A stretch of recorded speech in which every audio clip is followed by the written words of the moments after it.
자, 여러분 안녕하십니까? 자, 여러분 이번 시간에요, 어떤 걸 위해서 제가 이렇게 섰냐면요, 2021년 1학기 재정학 수업을 어떻게 진행할 것인가 간단하게 설명드리도록 하겠습니다. 제가 뭐 PPT를 만들어 가지고 약간 설명을 할 건데, 오늘은 약간 수업 안내랑 여러 가지 교재라던가 뭐 그런 걸 설명을 드리려고요, 그냥 간단하게 판서틱하게 진행을 해 보려고 합니다. 자, 우선 첫 번째, 재정학이라는 과목을 우리가 하는데요, 이 재정학이라는 과목이 무엇인가 하는 걸 볼게요. 재정학이란 무엇인가? 너 누구냐? 한번 볼게요. 자, 재정학이라는 과목에 대해서도 아시는 분도 있겠지만은 잘 모르시는 분들도 있을 겁니다. 재정이라는 것은 이제 우리가 국가의 뭐 여러 가지 살림살이를 다루는 학문이라고 생각하시면 돼요. 주인공이 누굽니까? 정부예요. 정부의 경제활동을 다룬다라고 보시면 될 것 같은데, 주인공은 정부고요. 정부가 경제활동을 한다라고 하면은 여기요, 세금을 걷어가지고 텍스를 거둡니다. 그래서 정부가 돈을 씁니다. 정부 지출을 한다라고 얘기하죠. 이러한 활동에 대해서 우리가 다루게 됩니다. 근데 최근에 정부 지출과 관련된 비중이 자꾸 커지고 있어요. 원래는 이제 시장에서 제대로 뭔가 역할을 하지 못하는 공공재와 관련된 생산 비용이 들어가는 것뿐만 아니라 요즘은 복지 관련된 비용도 굉장히 많이 들어가고 있다는 것을 알고 계실 겁니다. 이해 가시겠죠? 공공재와 복지 이런 거에 대해서 투자를 하게 되는 것이죠. 자, 그러려면 돈이 필요해. 그래서 우리가 이제 보통 조세라고 하죠. 세금을 거두게 돼요.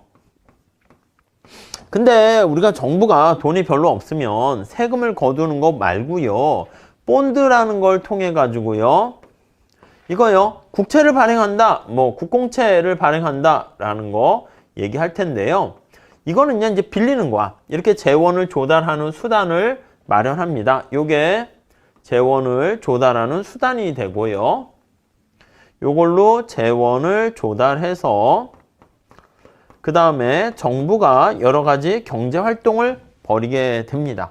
그래서 이런 거에 대해서 다루는 게 재정학이다라고 생각하시면 돼요. 예전에는 정부가 하는 일이다 보니까 이 재정학의 영역이 바로 거시경제학과 관련이 있었어요. 그러니까 정부의 거시경제 여러분들 보시면 어떻게 돼? 시장 실패 때문에 시장이 제 기능을 잘 못하니까 정부가 나서가지고 뭔가를 하잖아요. 그런데 거시경제 측면이 가까웠었는데, 최근에는 정부를 주체로 봤을 때 하나의 민간 경제 주체의 최적화 원리를 도입하는 거야. 그렇잖아. 최적화의 원리를 도입해가지고 여기 나와 있는 것처럼 주어진 여기 조세 수입과 빌리는 이 미래 조세 수입이라 보시면 돼요. 그걸 통해 가지고 어떻게 쓸 것인가 이런 거에 대해서 다루게 되는 거예요. 그래서 최적화의 원리라는 것은 정부도 당연히 제약식이 존재하고요, 그 다음에 여기 목적식이 존재합니다. 목적식 이렇게요. 자, 그래서 제약식과 목적식을 이용한 그 문제를 풀어요. 그러니까 이거는 바로 어떻게 되는가 라고 하면은, 이러한 원리가 미시적인 접근 방법이죠. 그래서 미시적인 접근 방법으로 이렇게 발전시키게 됩니다. 그래서 우리가 재정학은 약간 어떻게 보면 정부의 경제활동이고, 얘가 정부예요. 그때 여기 나와 있는 미시적인 접근 방법에 대해서 우리가 다루기 때문에, 만약에 선행 과목으로 뭘 들어야 좋겠습니까 하면은요, 거시도 괜찮은데 미시경제학을 좀 들으셨으면 좋을 거예요. 그래서 우리가 이제 분석하는 방법이 여기 나와 있는 것처럼 뭔가 조세라든가 정부 지출을 쏟아붓을 때 미치는 여러 가지 효과 이런 걸 보게 되거든요. 바이러스 위협 방지가 있네요. 놔두실게요. 아무튼 여기 나와 있는 텍스와 본드와 관련된 그런 효과 이런 걸 살펴보게 됩니다. 그걸 이제 미시적으로 접근을 하게 되는 것이죠. 하셨죠? 그래가지고 조세부가 했을 때 미치는 경제적 효과, 국공채를 발행했을 때 미치는 경제적인 효과, 이런 것들에 대해서 우리가 살펴보게 됩니다. 이해하시겠죠? 자, 그래서 아무튼 재정학이 뭔가 그거를 말씀을 좀 드렸고요. 그 다음에 자, 우선 다음 내용을 보시면 두 번째 이렇게 봅시다. 색깔을 이걸로 할까요? 야, 교재는 너 뭐를 쓸 거냐? 하면요. 여러분, 교재는 이걸로 할게요. 교재는 이중구 교수님 책 재정학으로 합시다. 자, 이중구 교수님, 서울대학교 교수님이셨는데 명예교수님으로 계시죠. 이중구 재정학 이거 있어요. 그래서 문우상가 거기서 나왔는데요. 이게 그 2월 말쯤에 책이 나온대요. 그래가지고 제가 여기다 샘플로 할까 했는데 아직 교재를 넣진 못했어요. 그래서 이중구 교수님 책의 재정학이 가장 기본이 됩니다. 그래서 여러분들이 처음 이제 재정학 하시는 분들이 많으니까 기본서를 요걸로 삼으시면 될 것 같고요. 그 다음에 만약에 나는 이중구 재정학 이렇게요. 이중구 교수님의 가장 제가 봤을 때는 재정학 책 중에선 바이블이라 할 수 있습니다. 처음 입문자로 시작할 때도 이 책을 기본으로 제일 보시면은 괜찮을 것 같아요. 아시겠죠? 네. 그리고 요건 이제 기본서로 하고요. 만약에 나는 조금 더 공부를 좀 더 보고 싶다 하면 이제 보통은 이거 말고요. 로젠의 재정학 이것도 있어요. 원서를 번역한 건데 좀 원서가 나온 지 번역된 게 좀 오래됐어요. 그래도 기본적인 틀은 똑같지만은 제가 봤을 때는 그냥 어차피 이중구 교수님이 로젠 교수님 제자가 되는 거니까 그 책이 비슷해요. 대동소이한 측면도 있어. 그렇기 때문에 이게 차라리 더 낫죠. 더 제가 봤을 때는 풍부하고 더 좋아요. 그래서 요걸로 하고 요거 참고로 보시는 것도 괜찮고요.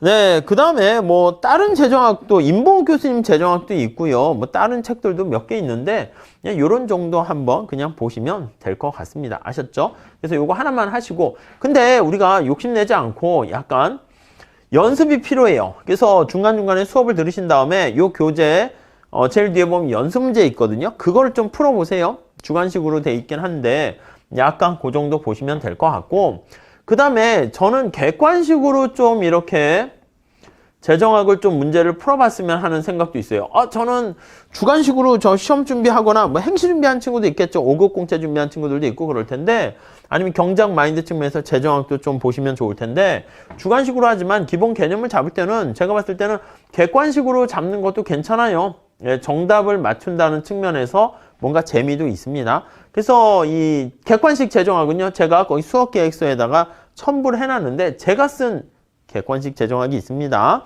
B&M 복수에서 나온 거 있어요. 뭐라고 쓸까? 아무튼 좋은 책이에요. 좋은 책. 그래서 그걸로 우리가 보조 자료를 쓸게요. 근데 거기는 문제를 제가 풀어드릴 시간이 없습니다.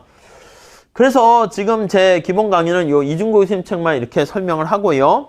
그 다음에 요 객관식 같은 건 안 보셔도 돼. 책 구입 안 하셔도 돼. 혼자 하셔도 됩니다. 근데 이제 이왕이면은 좀 욕심 있으신 분들은 다른 책들도 보시면서 뭐 임봉욱 교수님 책도 보시면 좋을 것 같고요. 뭐 이렇게 객관식 재정학 이런 것들도 보시면 좋지 않을까 합니다. 그래서 교재 없어도 되잖아요. 없어도 돼요. 근데 이왕이면은 책이 있어야지 뭔가 공부할 때 더 이렇게 집중도도 있고 그리고 제가 다 설명을 드릴 수가 없어요. 그러다 보니까 여러분들이 남는 빈틈 같은 것들은 여러분들이 좀 채우셔야 됩니다. 아셨죠? 요거 이제 책 나오면 그걸로 한번 준비하시면 되겠고 다음 세 번째 야 수업 방식은 어떻게 할 건데 수업은요 우리 사실 이렇게 합시다.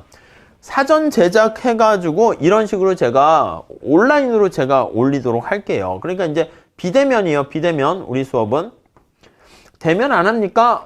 예, 안 할게요. 안 할게요. 저도 하고 싶긴 한데 코로나 사태 때문에 전에 뭐 대면 했다 말았다 막 이렇게 뭐 난리도 아닌 것 같아요. 그리고 뭐 제가 학원에서도 아시는 분들 있겠지만 좀 수업을 하는데 거기서 보면 뭐 대면 했다가 정부 규제 때문에 또 비대면 했다 왔다 갔다 정신 없어서 에이 그냥 비대면을 그냥 하도록 하겠습니다. 아셨죠? 그래서 제가 이렇게 강의를 좀 PPT 이용해서 좀 빠른 속도로 설명드리려고 해요. 원래 저는 칠판에 판서하면서 하는 걸 좋아하긴 하는데 약간 우리가 좀 스피디하게 나가야 될 것 같아요. 지난 학기에는 제가 다른 교수님이 하는 거를 경제학과에서 물려받아가지고 로젠의 재정학으로 하셔가지고 그걸로 설명했는데 판서하면서 제가 운영하는 그 유튜브에도 올려놨거든요. 근데 진도를 좀 많이 빼지 못했어요. 그래서 안타까운 점이 있었는데 비대면으로 하고 제가 이렇게 PPT를 가지고 좀 설명을 할 겁니다. 아셨죠? 조금 스피디하게 할게요. 그러니까 대신 여러분들께 복습 맡길 겁니다.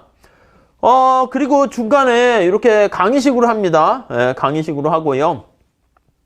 중간에 뭐 토론이나 뭐 이런 거 과제, 여러분 과제 원하세요? 저는 과제를 잘 안 내주는 쪽으로 할 거예요. 아니, 뭔 수업이 그래요? 그래요. 어쩔 수 없어요.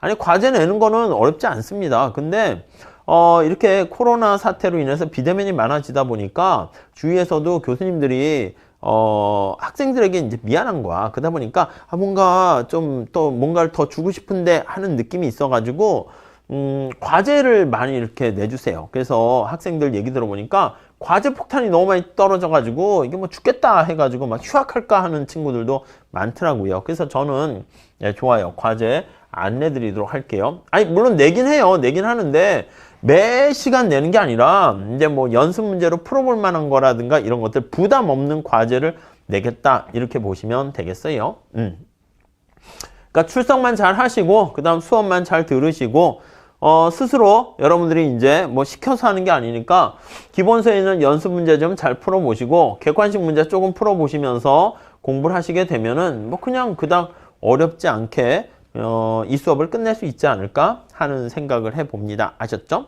자, 그 다음에요. 그러면 질문 있습니다. 어떻게 시험 같은 거 어떻게 봅니까? 예, 시험은요. 아이고, 이걸로 해야죠. 시험은요, 어떻게 볼 거냐면 시험, 평가 볼게요. 평가. 자, 우리 중간에 퀴즈 같은 것도 뭐 할까 했는데 그냥 간단하게 합시다. 예, 안 그래도 공부도 열심히 하려는 여러분들의 의지도 잘 알고 있고 해서요. 중간고사랑 기말고사만 이렇게 볼게요. 중간시험과 기말시험 이렇게 볼게요. 그리고 물론 평가할 때는 여기 출석 같은 거 여기 넣을게요. 출석이라든가 이렇게. 그리고 중간고사는 한 40% 비중을 넣는 걸로 할게요. 기말고사는 한 50% 넣고요. 출석을 한 10% 이렇게 넣는 걸로 하겠습니다. 어때요? 괜찮으세요? 중간에 뭐 과제도 뭐 넣어도 되긴 하는데 그냥 이렇게 합시다. 이렇게 정했어요. 이렇게 넣고요. 그리고 여러분들이 시험 방법은요. 지난번에 해보니까 괜찮더라고요. 객관식, 중간고사는 약간 객관식으로 할게요. 그리고 약간 주관식 관련된 거 단답형도 포함할게요. 이게 우리 그 아이캠퍼스에 들어가 보시면 이게 문제도 막 섞을 수 있고요. 막 이렇게 한 번씩 제한된 시간 내에서 팍팍팍 이렇게 보는 거라서 괜찮은 것 같아요. 그래서 시험 문제는 객관식으로 보게 되는데 어디죠? 뭐 삼성인가 거기서 하는 것처럼 웹엑스를 틀어가지고요. 그 줌 같은 프로그램이죠. 그래서 여러분들께서 이렇게 시험 보는 장면을 보여줘야 돼요. 그래서 관련된 조교 선생님과 뭐 저도 들어가긴 하는데 제가 좀 쑥스러워가지고 이렇게 얼굴을 짠 보이고 막 그런 건 좀 그렇더라고요. 그래서 잘 보나 이렇게 보긴 하는데요. 객관식으로 하고 웹엑스라고 하나 시스코에서 만든 웹엑스를 이용해 가지고 약간 뭐라고 할까 감독을 할게요. 근데 이게 여러분들 보면은 컨닝 같은 것도 있는데 요즘 많이는 줄어들었어요. 컨닝을 하시면은요, 그게 제가 봤을 때는 인생을 들게 놓고 보면 그게 자기한테 독이 돼서 들어와요. 그때 문제 하나 더 맞춘다고 해가지고, 뭐, 그렇게까지 제가 학점은 잘 주려고 해요. 가능한 한 A와 B와 뭐 C와 이렇게 줄 수 있는데, 가능한 한 A와 B를 많이 몰아줄 거고요. 그리고 저도 이게 플러스를 많이 붙여주려고 해요. 이거 뭐 얘기해도 되나? 아무튼. 그러니까, 뭐 저는 이런 거 싫습니다. F 주세요. 그럼 말씀하세요. 이거 F도 줘요. 아셨죠? 어떤 친구는 진짜 A뿔이 안 되다 보니까 전 차라리 F 주세요. 이런 친구도 있어. 학점 관리할 때. 그리고 이제 이 퍼센트지도 아마 40인가 잘 모르겠는데 가능한 한 이제 요즘 같은 코로나 사태 때문에 퍼센트지가 늘어나긴 했어요. 근데 이 경계선상에 있는 사람들은 제가 꼼꼼하게 채점을 할 텐데요. 가능한 한 여러분들이 열심히 한 만큼 성적을 받아가시는 게 제일 좋지 않나 하는 생각을 해봅니다. 그러니까 컨닝하지 마시고, 그리고 이게 웹엑스로 시험 감독 이렇게 보면서 하는데 녹화와 저장이 됩니다. 그래서 지난번에 좀 이상한 사람들은 이제 그 조교 선생님이 이렇게 뭐라고 할까 딱 보면서 몇 명 누구는 이상합니다 이렇게 알려줘요. 그럼 제가 또 연락을 해가지고 야 너 컨닝했냐 이렇게 물어보면 뭐 죄송합니다 하기도 하는데 그 보통 그렇지는 않은데, 성적이 또 컨닝하려고 했던 사람들도 보면 성적이 별로 좋지는 않아요. 그러니까 마음이 안타까운 거지. 좋은 학점 받고 싶은 마음은 있는데 공부는 안 했고 그게 딜레마야. 그러면 그냥 아예 그냥 깔끔하게 그냥 이번 과목 수업은요 그냥 C나 뭐 이렇게 뭐 자기 공부한 만큼 B뿔이나 B뿔도 뭐 받을 수 있으니까 그렇게 받으신 다음에 다시 듣거나 다음에는 그냥 내가 반성하고 미리 열심히 공부를 해야겠다 이렇게 생각하시는 게 훨씬 낫지 않나 하는 생각을 해봅니다. 아셨죠? 그래서 웹엑스를 이렇게 해가지고요 시험을 볼 거예요. 그리고 약간 단답형 주관식을 조금 넣을 거예요. 웹엑스로 하고 더하기 주관식 주관식. 그러니까 개념 정도 넣는 거라든가 이렇게, 아니면은 우리 책 있잖아요. 여기 앞에서 얘기했던 이중구 교수님 책에 나와 있는 연수 문제를 과연 풀어봤는가 이런 것들을요 한번 주관식으로 넣어볼 거예요. 아셨죠? 그렇게 정리를 하시면 되겠습니다. 자, 이렇게 보시면 될 것 같고요. 그 다음 우리가 이제 아이캠퍼스를 이용해 가지고 여러분들께서 중간중간에 궁금하신 거 있으면은 질문 올려주시거나 그렇게 되면은 제가 답변을 드리고 하도록 하겠습니다. 아셨죠? 그래서 아이캠퍼스가 이제 좋은 게 스마트폰에도 이렇게 있어 가지고 이렇게 보다 보니까 금방금방 제가 답변을 달 수가 있기 때문에 뭐 괜찮은 것 같습니다. 자, 그래서 지금 말씀드린 것처럼 이렇게 뭐 별로 여러분들이 크게 뭐 신경 쓰실 거는 없는 것 같아요. 말씀드리면 이중구 교수님 책에 재정학을 준비하셔서 수업을 잘 들으시고 제가 1강도 같이 올렸어요. 그러니까 그런 식으로 빠르게 좀 설명드리면 교재를 천천히 읽어보셔야 돼요. 여러분들이 이게 시간이 없어가지고 막 휙휙 이렇게 속독을 하시는데 안 돼요. 처음에는 정독하시면서 밑줄 치면서 차근차근 보시고 그 다음에 기본서에 있는 연습 문제 풀어보시고 거기까지가 우선 최소한 하시는 거고, 객관식 문제를 풀면서 그 개념을 조금 더 다져나가시면은 뭐 금상첨화다 이렇게 생각하시면 될 것 같고, 그냥 경제학의 기초가 좀 부족하신 분들, 원론 같은 거 좀 안 들으셨던 분들은 여기 나와 있는 경제 원론이라든가 아니면 미시경제 뒷부분 가서는 조금 미시경제까지 하시는 게 좋습니다. 그래서 관련된 미시경제학 그런 것들 준비를 해 주시게 되면은 수업 따라오는 데는 별로 어려움이 없을 것 같습니다. 아셨죠? 자, 이렇게 해가지고요 제가 전반적인 재정학 수업을 어떻게 운영할 것인가 교재 말씀드렸고, 아직 교재는 저도 받지 못했어요. 아직 설 끝나고 이제 교재가 이렇게 나온다고 합니다. 그리고 이제 비대면으로 수업을 하긴 하는데, 네, 우선은 제가 좀 쑥스러워 가지고 줌이나 웹엑스 이런 걸 통해 가지고 여러분들도 만나볼까 했는데 좀 그래요. 그래서 이렇게 미리 찍어 가지고요 제가 올려드릴 테니까 잘 들으시고 궁금한 거는 질문 메신저나 메시지로 주시면 될 거고, 시험 평가는 중간고사, 기말고사, 출석 이렇게 할 건데요 기말을 좀 비중을 많이 뒀습니다. 아셨죠? 그래서 원하시는 학점이 있으면 저한테 메시지를 보내주세요. 그러면 제가 뾰족한 학점을 원하십니까? 그러면 뾰족한 거 이렇게 드리고, 근데 제가 뭐 그걸 그냥 다 드리고 싶은데 경작이라는 게 자원이 희소하잖아요. 그래서 이거를 제가 갖고 있는 뾰족한 학점이 몇 개 없어요. 그러다 보니까 진짜 원하시는 사람 잘 말씀하셔야 돼요. 근데 그거를 저한테 편지를 쓰시거나 하지 마시고 그 시험지 답안지에다가 이 점수를 잘 받으세요. 주관식에다가 풍부하게 쓰세요. 그렇다고 뭐 뾰족한 학점 받고 싶어요 이렇게 쓰라는 얘기가 아니라, 제가 묻는 말에 대해서 답을 잘 쓰시면 이 친구는 뾰족한 학점을 받으려고 하는구나 제가 생각하고 뾰족한 거 드릴게요. 우리가 나중에 공공재사 할 거거든요. 자신의 진정한 선호를 표출하게 되는 거짓말 탐지기 같은 그런 수요 표출 메커니즘에 대해서 배울 텐데요. 자신이 원하는 바를 이렇게 표현해 주시게 되면 적절하게 거기 맞춰서 제가 학점을 드리도록 하겠습니다. 자, 요 정도로 할게요. 요 정도로 하시고 열심히 준비하시고 우리 수업 시간에 뵙도록 하겠습니다. 자, 여기까지 할게요. 감사합니다.